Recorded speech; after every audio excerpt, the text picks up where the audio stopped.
Au nom du Père et du Fils et du Saint-Esprit. Amen. Mon Seigneur et mon Dieu, je crois fermement que tu es ici, que tu me vois, que tu m'entends. Je t'adore avec profonde révérence. Je te demande le pardon de mes péchés et la grâce de faire avec profit ce moment de prière. Ma Mère Immaculée, Saint Joseph, mon Père et Seigneur, mon ange gardien, intercédez pour moi. Dans l'évangile de la messe d'aujourd'hui, Jésus fait un discours aux tonalités presque apocalyptiques.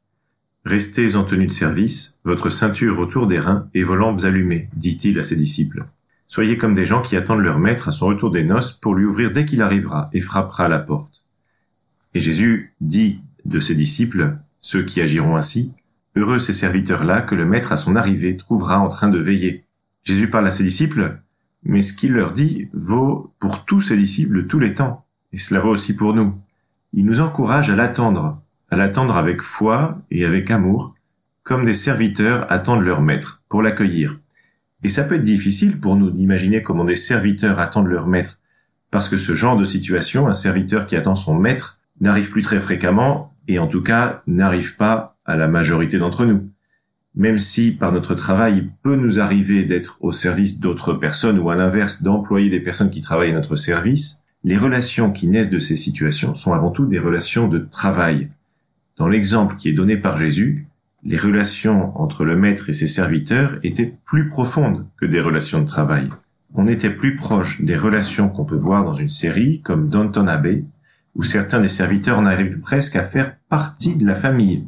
D'ailleurs, dans cette série, il arrive qu'on voit la famille du maître, donc la famille Crowley, partir en voyage et les domestiques qui s'affairent pour que la maison soit prête pour les accueillir à leur retour. Et on dit que quand le chat n'est pas là, les souris dansent, mais dans ce cas-là, ce n'est pas vrai. Dans Downton Abbey, le majordome veille à ce que tous se tiennent prêts pour le retour de la famille. Et il agit ainsi parce que c'est son travail, bien sûr, mais également parce qu'il y a un véritable attachement à la maison et à la famille. Et le Seigneur nous demande de lui être, nous aussi, très attachés. C'est vrai, il est parti, d'une certaine manière, il est monté au ciel, mais restons-lui très attachés, comme de bons serviteurs sont attachés à leur maître. Depuis que nous avons été baptisés, nous sommes devenus les serviteurs du Christ, nous sommes devenus même membres de la famille de Dieu, dit saint Paul, et la famille, à l'époque, ce n'était pas seulement la famille telle que nous la connaissons maintenant, c'était également les serviteurs au service de cette famille, eux aussi faisaient partie de la famille, et donc nous aussi, nous sommes membres de la famille de Dieu. Et Jésus nous demande de travailler sans relâche pour lui, comme de bons serviteurs qui attendent leur maître qui est parti en voyage. Travailler sans relâche, mais pas par peur de la punition, plutôt par amour pour lui. Qu'est-ce que ça veut dire travailler sans relâche pour le Seigneur ? Que veut dire veiller en attendant qu'il revienne, comme il le dit lui-même dans l'Évangile ? Bien l'un des risques que courent des serviteurs, en général, quand leur maître s'en va, c'est d'oublier leur maître. Surtout si le maître s'en va pendant longtemps. Ils risquent d'oublier qu'ils sont des serviteurs. Ils peuvent même se mettre à la place du maître. Comment ne pas oublier le maître ? Comment ne pas t'oublier, Jésus ? Après tout, nous sommes parfois tellement pris dans le tourbillon des événements quotidiens que nous oublions de te servir, nous oublions que nous sommes tes serviteurs. Nous oublions qu'avant toute chose, nous sommes chrétiens. Nous oublions de placer tout ce que nous faisons sous le regard de Dieu, sous ton regard, Seigneur. Il peut y avoir dans notre vie comme deux compartiments étanches. Dans l'un de ces compartiments, il y a Dieu, il y a la religion, il y a notre vie de foi. Et dans l'autre compartiment, il y a tout le reste. Notre famille, nos amis, notre travail. Et il n'y a aucune communication entre ces deux compartiments, rien qui ne passe de l'un à l'autre.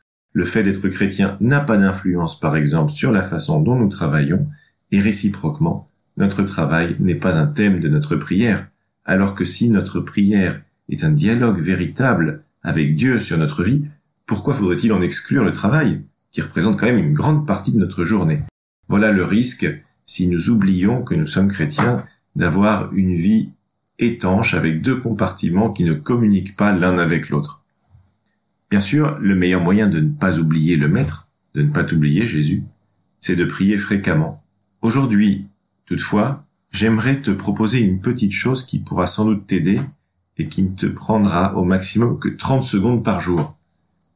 La prière, Bien sûr, ça prend du temps, et c'est important, et il faut y consacrer du temps si nous voulons avoir une vraie vie de relation avec Jésus, si nous voulons avoir une foi bien ancrée et bien construite, solide, fondée sur le roc, comme dit le Seigneur dans l'Évangile.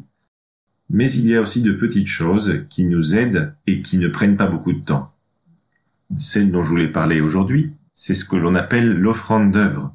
Tous les matins, en te réveillant, la première chose que tu pourrais faire serait d'offrir à Dieu toute ta journée. Voilà, donc le réveil sonne, tu sautes du lit, ou alors tu essayes péniblement, tant bien que mal, de sortir de ton lit. Et une fois que tu es réveillé, eh bien tu dis au Seigneur que tu vas lui offrir toute ta journée. Et comme cela, tout ce que tu feras se trouvera d'une certaine manière sous le regard de Dieu. Tout ce que tu feras pendant la journée, puisque tu l'as offert à Dieu, deviendra saint. Par exemple, tes relations avec ta famille, tes relations amicales, tes relations sociales, ton travail, deviendront comme le pain et le vin que le prêtre offre à Dieu pendant la messe avant qu'il ne devienne le corps et le sang du Seigneur. Tout se transformera en une offrande à Dieu. Tout ce que tu feras, de bon bien sûr. Cela t'aidera également à te comporter de ton mieux parce que, évidemment, si c'est offert à Dieu, eh bien, nous voulons offrir le meilleur à Dieu. On ne peut pas lui offrir quelque chose de mal fait.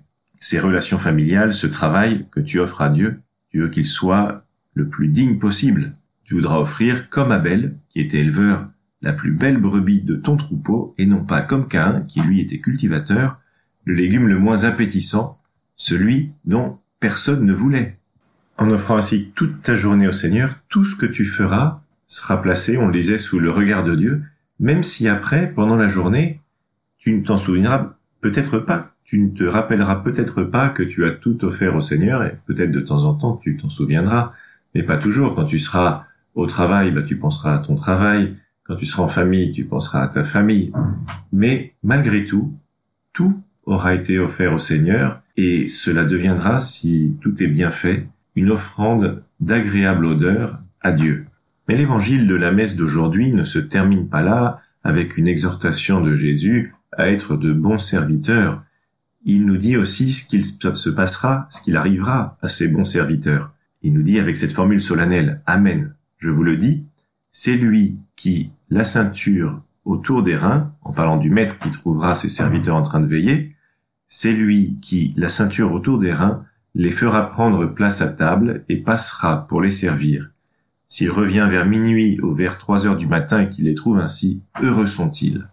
Heureux sont ces serviteurs que le Seigneur trouve en train de veiller, parce qu'en réalité, c'est le Maître qui alors se fera leur serviteur, c'est Jésus qui, lorsque nous veillons, lorsque nous vivons en chrétien, veille sur nous. C'est lui qui nous protège. Il n'est plus notre maître, il se fait notre serviteur, et c'est impressionnant de voir Dieu qui est tout-puissant se faire serviteur des hommes nous qui sommes de toutes petites choses dans le fond. Eh bien oui, Dieu se fait notre serviteur, et heureux sommes-nous quand nous agissons en chrétien parce que Dieu réellement se fait notre serviteur. Nous te remercions infiniment Seigneur et nous ne le méritons pas.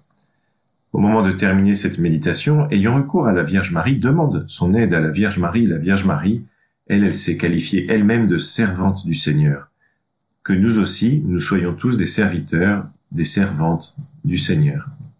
Je te remercie, mon Dieu, des bonnes résolutions, des actes d'amour et des inspirations que tu m'as communiquées dans cette méditation. Je te demande de m'aider à les mettre en pratique. Ma Mère Immaculée, Saint Joseph, mon Père et Seigneur, mon ange gardien, intercédez pour moi.